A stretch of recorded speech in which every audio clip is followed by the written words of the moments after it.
¿Cómo están? Bienvenidos, muy buenos días. Estamos en vivo desde Casa de Gobierno. Escuchamos al vocero presidencial. Diciembre del año pasado. A modo de repaso, quería resaltar algunos puntos que han ocurrido en estos 9 meses. En primer lugar, se logró bajar la inflación del 25,5% en diciembre al 4% en el mes de julio. Esto, recordemos, se hizo sin precios cuidados, sin ley de góndolas, sin chamanismo económico, que por supuesto nunca había dado ni dio ni dará jamás resultado.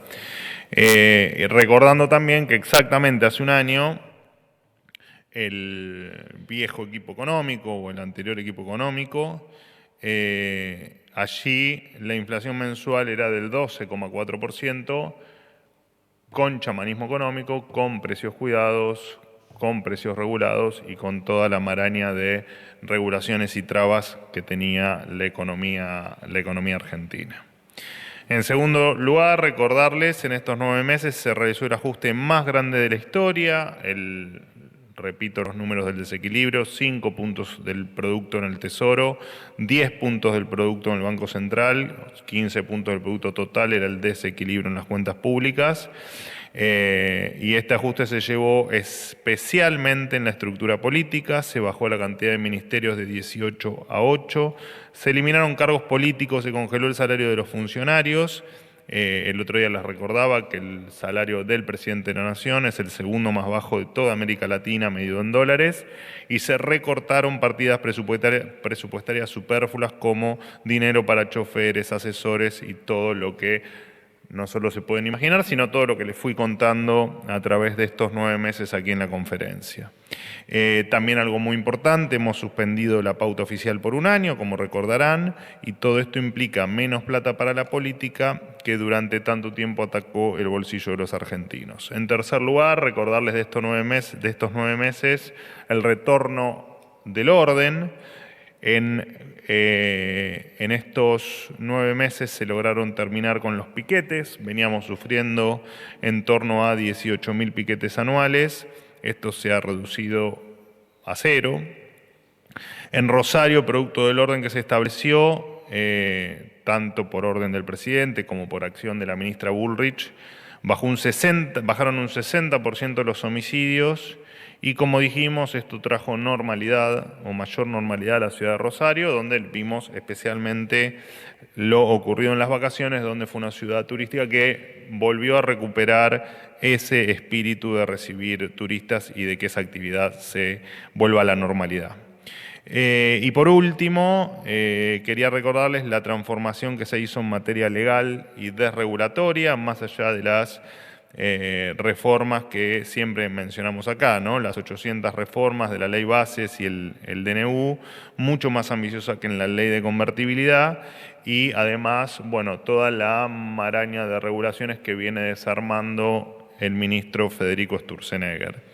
E incluso se hizo un pacto con 18 de los 24 gobernadores para que Argentina recupere premisas básicas. Eran básicas, pero las habíamos olvidado, como la inviolabilidad de la propiedad privada, el equilibrio fiscal innegociable, la reducción del gasto público a niveles históricos, algo que no logró ningún fundamentalista del consenso político. Todo esto un giro de 180 grados respecto de lo que se venía haciendo, y es lo necesario para retomar, después de más de 100 años de decadencia, el sendero de libertad y crecimiento. En otro orden de cosas, pero bueno, relacionado también al paso de estos 9 meses, en virtud de la estabilización que se logró en estos meses, contarles que según datos de la Secretaría de Trabajo, creció la contratación de trabajadores en el sector privado. Esto se produce gracias a la recuperación de las contrataciones de personal en julio con respecto a las del mes anterior, donde la tasa de incorporaciones pasó del 1,3 al 1,6%. Entre los sectores que incrementaron su nivel de empleo, como ya habrán leído en el informe, se encuentran los de la construcción, después de 11 meses de caída, comercio, restaurantes y hoteles, servicios financieros y trabajadores independientes. Además, los salarios reales del empleo asalariado registrado privado mantuvieron una tendencia creciente desde abril. En julio, el salario real medio creció un 2% con respecto a junio y acumula un aumento del 12,6% en los primeros 7 meses de este 2024. Las expectativas a futuro también son positivas. El 25% de las empresas, o sea, 1 de cada 4, planea aumentar su dotación de personal.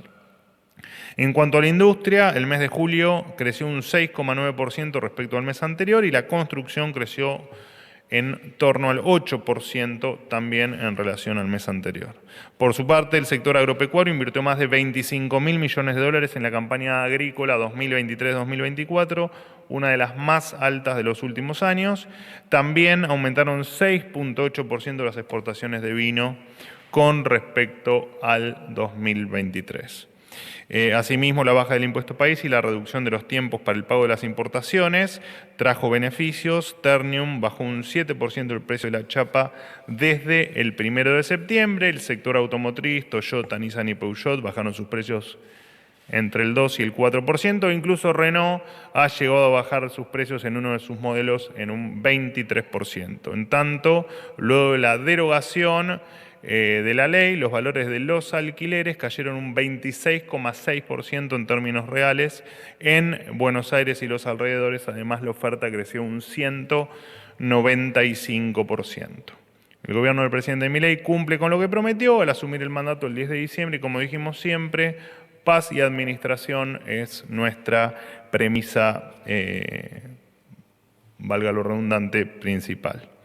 En otro orden de cosas, contarles que el Ministerio de Capital Humano estableció la esencialidad del sector aéreo para garantizar un nivel mínimo de servicio, aun cuando haya conflictos sindicales que paralicen la actividad. Esta medida se implementó a raíz de los paros aeronáuticos de los últimos días, que de manera injusta y irresponsable dejaron a miles de pasajeros sin poder viajar. El sector aéreo es, para nosotros y para el sentido común, fundamental para la conectividad de un país, especialmente el nuestro, para el comercio y para el transporte de personas. Es por eso que si se incumplen los acuerdos sobre servicios mínimos, habrá sanciones, de acuerdo, por supuesto, a la legislación vigente. Además, por los paros encubiertos llevados a cabo recientemente, Aerolíneas Argentinas denunciará a los gremios de pilotos APLA y tripulantes ante la justicia. Estos gremios, recordemos, son los mismos que festejaron el cierre del aeropuerto del Palomar, defendieron el déficit de Aerolíneas Argentinas pagado por todos los argentinos, se opusieron a la apertura de cielos argentinos abiertos a la libre competencia y destruyeron el sistema aerocomercial argentino, por supuesto, en complicidad con quienes gobernaron la Argentina hasta el 10 de diciembre. Es la primera vez que un gobierno avanza con la esencialidad del sector aéreo, y esto es porque la Argentina patotera se terminó. A los problemas ordinarios, soluciones extraordinarias, como dice una canción, haciendo cosas raras para gente normal. Contarles también que a partir de fuentes abiertas, a las que accedemos todos, pero que también accede el Ministerio de Seguridad, suponemos que se están planificando actos de violencia para la movilización del día de mañana frente al Congreso, por lo que en virtud de esto se va a proceder a realizar un operativo de seguridad especial. Atacar al Congreso es atacar la democracia, atacar el funcionamiento del Congreso es atacar la democracia y no se va a permitir y se va a cumplir a rajatabla se van a cumplir con los protocolos vigentes. Por supuesto, me refiero al protocolo de orden público, el conocido popularmente como el antipiquetes. Apelamos a la responsabilidad de todos los sectores para que mañana esto, por supuesto, no ocurra y esta información, repito, de fuentes abiertas, no se condiga con la realidad. Por otro lado, y ya termino, dos temas más. El presidente de la Nación tomó la decisión de despedir al interventor de la empresa Yacimientos Carboníferos Río Turbio. Y por otro lado, contarles que el día domingo a las 21 horas, el presidente se va a hacer presente en el Congreso Nacional para anunciar el presupuesto 2025. Esto es todo. Los escucho. Manuel, buen día. ¿Cómo estás? Pablo Lapuente para Letra P. Recién hacías un repaso de los datos que entiende el gobierno, son positivos en estos 9 meses de gestión. ¿No tienen alguna suerte de autocrítica también de estos 9 meses? Si podés enumerar alguna de ellas, teniendo en cuenta que quizás quisieran rever las políticas como para subsanarlas, digo, apelando un poco a la memoria, ¿no? Una jubilación mínima apenas supera los $200, tienen dificultades incluso para llegar a acuerdos políticos con la oposición dialoguista o con los sectores que en un inicio eran aliados del gobierno, e incluso también hay despidos masivos en áreas del sector público, del privado, incluso en las automotrices que vos decís que bajaron los precios por algunas medidas del gobierno, también tienen dificultades, y con respecto a eso hay alguna suerte de autocrítica que puedas mencionar en estos 9 meses de gestión. Y algo también de rigor de la reunión de gabinete es si tenés precisiones de cuándo retoma su rol Guillermo Francos con el problema de salud que tuvo en los últimos días, y cómo evaluás o qué rol ves que va a tomar el ministro de acá hacia adelante, teniendo en cuenta que se menciona no solo en el gobierno, sino en la oposición, que muchas de las cosas que salen de la gestión pasan en realidad por las manos de la secretaria general Karina Milei y el asesor Santiago Caputo, y no así por el jefe de gabinete. Gracias, Manuel. Bueno, preguntas con respuestas largas y amplias. Voy a tratar de ser lo más escueto posible. Con respecto, nosotros somos un equipo de trabajo de conversación y debate interno permanente. No, en tal caso, si hay autocríticas, no es nada malo, digamos, y permanentemente vamos comentando cada paso que damos dentro de la gestión. Con respecto, me nombraste jubilaciones y me nombraste algún otro tema más. Sí, o en general se hacen, si podés, más allá de lo que mencioné, si pueden hacer ustedes No, una autocrítica nosotros, de estos 9 meses de gestión. Mencioné jubilaciones, algo más despidos, general. diálogo con la oposición.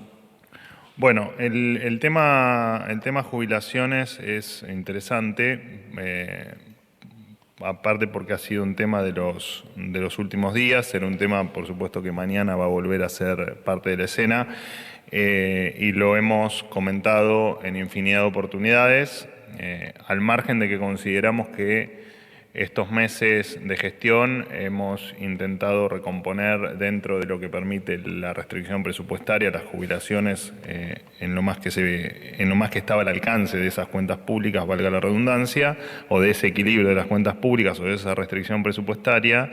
Lo cierto es que nosotros entendemos y somos conscientes que cuál es la situación del sistema jubilatorio argentino. Entendemos que es un sistema que lo han despedazado, lo han destruido, lo han fundido y lo han usado como una gran caja política, transformando durante mucho tiempo ANSES en una gran caja de subsidios. Te pasó cuando estatizaron las AFJP, prometiéndole a los jubilados una mejor jubilación, y cuando además jubilaron a millones de personas sin tener los aportes correspondientes. Recordamos que en un sistema de reparto, de un lado tenés los aportes, del otro lado tenés al pasivo que hace usufructo de esos aportes.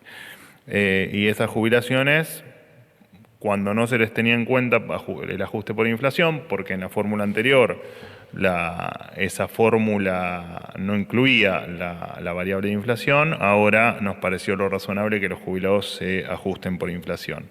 Nada de esto indica que un jubilado está en su mejor momento, sino simplemente que hemos hecho todo lo que estuvo a nuestro alcance y lo vamos a seguir haciendo. Pero a veces, cuando se habla de determinadas variables, cuestiones o situaciones, en este caso con el sistema jubilatorio, pero puede ser cualquier otro, están olvidando del desastre que han hecho en la Argentina y de la cantidad de bombas y de tierras arrasadas que recibimos el 10 de diciembre. Así que todo lo que estamos haciendo es en pos de mejorar no solo el sistema jubilatorio, sino también los salarios, el nivel de inversión, el nivel de empleo, ni que hablar de la actividad y de tantas otras cosas. Así que esa es nuestra línea, absolutamente inamovible, más allá de que uno, volviendo a la cuestión de la autocrítica, más allá de que uno en el día a día va, por supuesto, tratando de mejorarse a sí mismo. Eso lo hacemos todos porque es nuestra obligación. No es algo que nos tenga que gustar o no gustar. Nuestra obligación es mejorarnos todos los días y es lo que hacemos. Con respecto al jefe de ministros, Francos, no entiendo la pregunta en términos de su rol. Es el jefe de gabinete y actúa como tal, y no veo a qué se debe tu pregunta. Sí, déjame recordarte, hoy tomé nota de algunas internas que ustedes nos han adjudicado a lo largo de estos 9 meses. Los 9 meses, viste, cuando cumplimos meses vas haciendo reflexionás sobre lo que ocurrió. Nos inventaron una interna entre Santiago Caputo y Sandra Petovelo, una interna entre Mondino y Karina Milei, una interna entre Santiago Caputo y Karina, una interna entre Luis Caputo y Federico Sturzenegger, una interna entre Santiago Caputo y Petovelo nuevamente, una interna entre Santiago Caputo y Cunio Libarona. Han despedido a Mondino, a Russo, a Cunio, a Luis Caputo, a Petovelo, a Francos y a mí. Así que si te referías a eso, nada va a cambiar. No sé cuál es el punto, digamos. No me refería a tuvo eso. Un episodio de salud y se va a reincorporar. Creo, no tengo el último parte, pero entiendo que le han dado un par de días de reposo, así que su fanatismo por el trabajo va a ser que él va a querer reincorporarse lo antes posible y lo esperamos ansiosos. 2 aclaraciones. No me refería a eso, a una interna de la que no hablamos nosotros ni dimos por renunciado a ninguno de los que... Solo a uno que después, efectivamente renunció, el ex jefe de gabinete. Bueno, pero más allá de eso, nombres, no vamos a en tocar... uno le invocan, ¿no? Claro. Esto es como el que tiene intuición. Muchos tienen intuición y muchos otros tiran todas las variables, en una le invocan.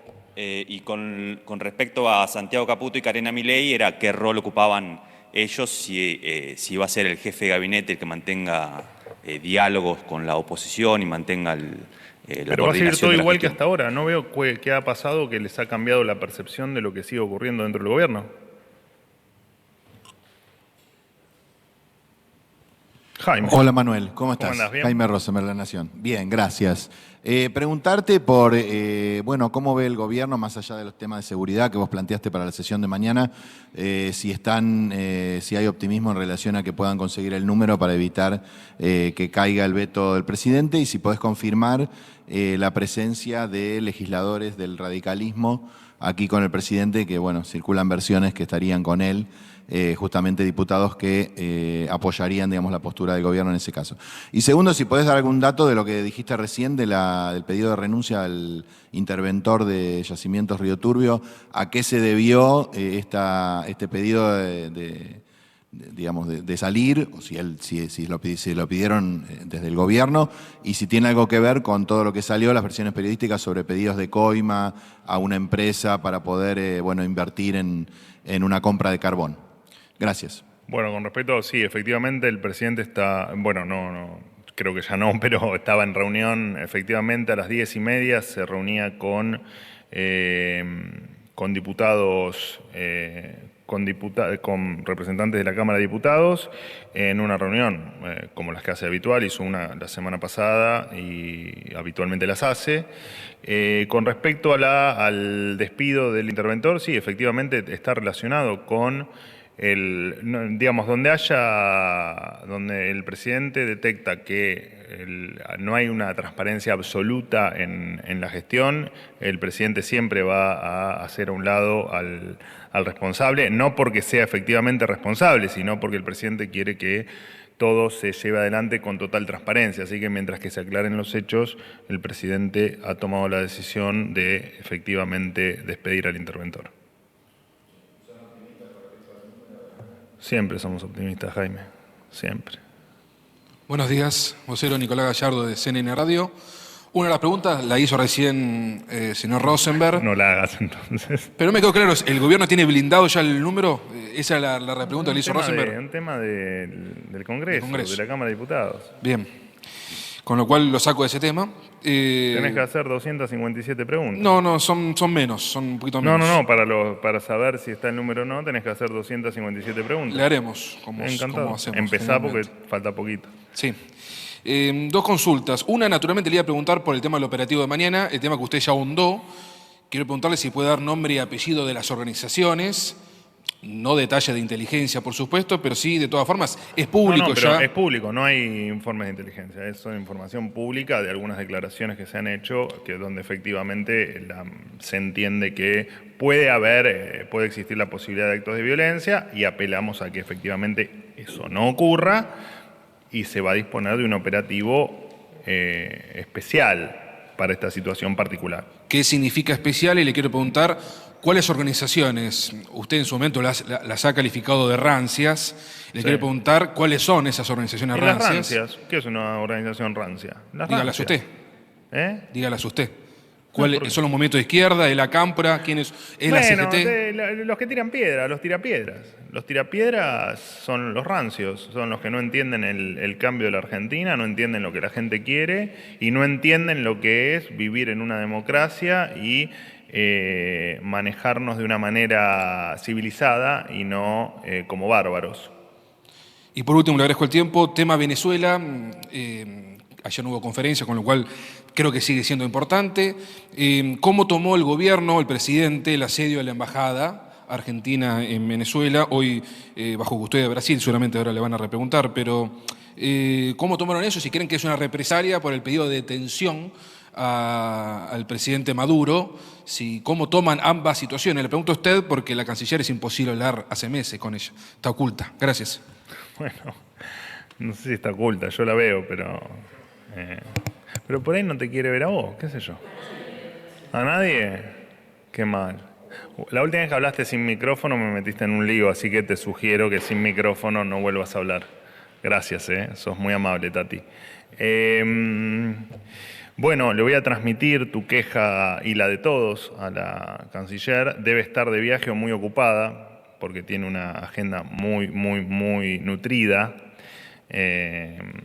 Así que le voy a traspasar tus inquietudes. Lo de Venezuela, el caso puntual que mencionás, no deja de consternarnos, pero no deja de ser parte de un régimen, de un dictador que se olvidó de lo que significa la república, de lo que significa el respeto y de lo que significa la ley. Así que nada nos sorprende, es un tema que por supuesto manejamos con mucha discreción y mucha cautela, pero estamos atentos, siguiendo el minuto a minuto de lo que ocurre allí y, repito, consternados y preocupados y tristes además, por supuesto, por el pueblo venezolano todo. La colega de Brasil seguramente le va a preguntar más detalles de CNN Brasil, pero quiero que al menos quede bien específico el pedido de detención, más allá que ha sido público, está en los medios, pero me gustaría que usted formalmente, aunque sea para tener el testimonio bien claro, si el gobierno quiere la detención de Maduro y cuáles pueden ser esas maneras para instrumentar esa ansiada detención que no se ha logrado en estos años. Bueno, a ver,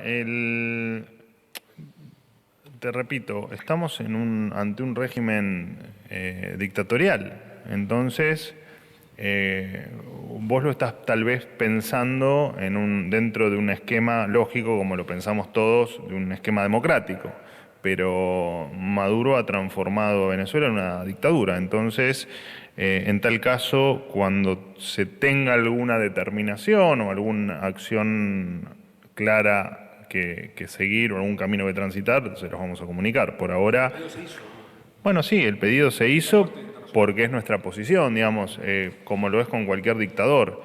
Y además porque en Venezuela hay algo adicional que es que ocurre con todas las dictaduras, pero por ser una dictadura latinoamericana y por tener muchos venezolanos viviendo en la Argentina, en toda América, pero digo, particularmente en la Argentina, vimos cómo esta dictadura despedazó al pueblo venezolano, los destruyó, los hundió en la miseria y no sé cuál es tu sensación, pero muchos de ellos, por desgracia, piensan que no van a poder volver nunca más a Venezuela y con eso hay que terminar.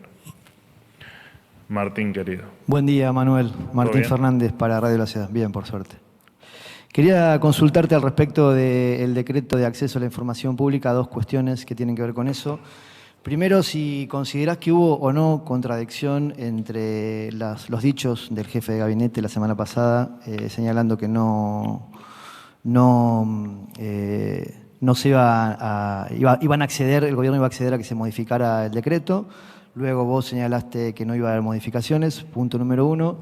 Y en segunda instancia, y en el mismo sentido, preguntarte cuál es para el gobierno la línea que separa lo que es la vida privada, teniendo en cuenta que el decreto señala que no, lo que tiene que ver con la vida privada no se va a poder preguntar o acceder a esa información. Esto te lo consulto porque gracias por ejemplo, a datos de la vida privada del expresidente Alberto Fernández, la sociedad obtuvo datos que la conmocionaron y que terminaron poniendo lo que fue la gestión del expresidente en un lugar distinto al que tenía hasta ese momento. Entonces, ¿cuál es para el gobierno el límite para considerar lo que es vida privada y lo que es de interés público o no? Gracias. Bueno, en primer lugar, nosotros nos da mucha pena que hayan operado, no me refiero a vos, por supuesto, ¿no? En términos generales, cómo han operado de una manera muy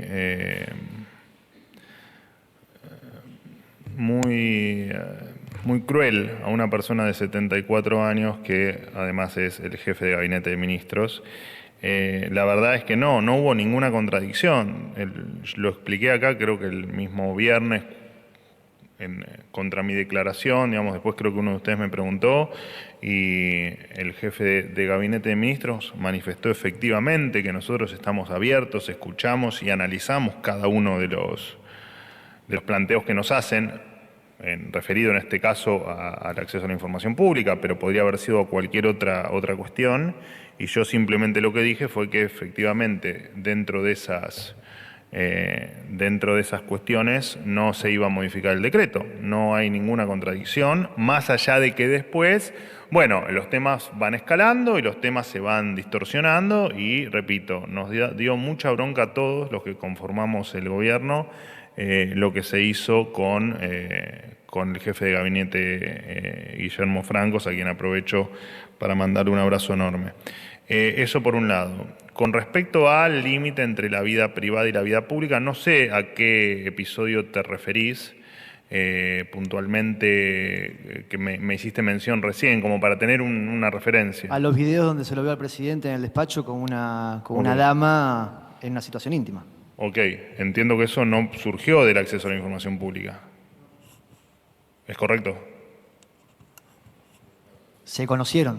Está bien, pero no por el acceso a la información pública. No tengo pública. la información desde dónde aparecieron, no la tengo yo.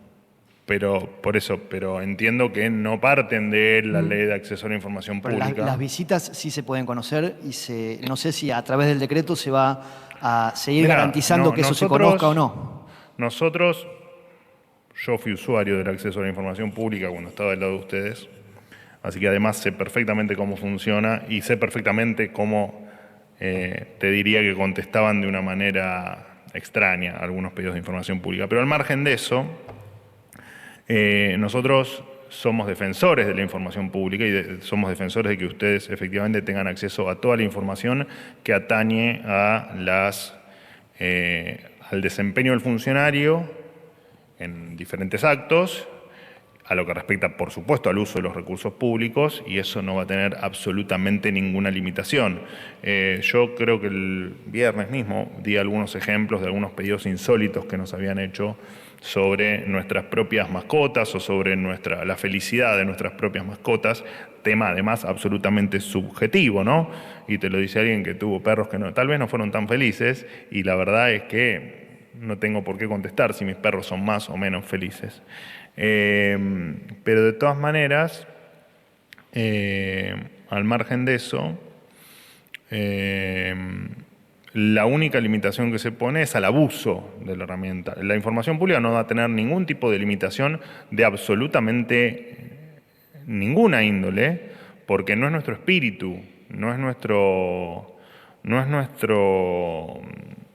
de hecho, efectivamente el espíritu de la reglamentación es que el acceso a la información pública se use efectivamente para ver qué está haciendo un funcionario, para pedirle información a los funcionarios y para pedirles explicaciones a los funcionarios sobre la gestión, sobre el uso de fondos públicos y sobre cómo desempeña con recursos de la gente cada uno de sus días en las diferentes funciones del gobierno. No tienen un espíritu restrictivo ni tiene un espíritu que vaya en contra de la libertad de la información. Y nada, te repito, ni los videos surgieron por los aberrantes videos, dicho sea de paso, no surgieron por el acceso a la información pública, como tampoco surgió la foto de la fiestita de Olivos. De hecho, eso lo filtraron ustedes, los periodistas, y nada tiene que ver con el acceso a la información pública. Y además de otros pedidos insólitos que llegan, y no te olvides que también por cada pedido insólito que llega, que nada tiene que ver a la utilización de recursos públicos y que nada tiene que ver al desempeño del funcionario, detrás de la respuesta si mi perro es feliz o no, tenés un montón de gente abocada a permanentemente recibir, analizar y contestar ese tipo de cuestiones. O sea que además te metes en un gasto adicional que no tiene absolutamente ningún sentido porque no hace a que la gente pueda acceder a la información pública, sino que hace a otro montón de cuestiones que solamente hacen que el gasto público sea más y que la ineficiencia sea más. Pero no va con el... jamás se nos ocurriría hacer nada que vaya en contra de la información pública. Por acá, Manuel, Miguel. buen día. Miguel Nicolich, Radio Rivadavia. ¿Qué tiene en mente el Gobierno Nacional con respecto a yacimientos carboníferos fiscales, sobre todo después de estos hechos que se acaban de conocer? Eso en primer lugar.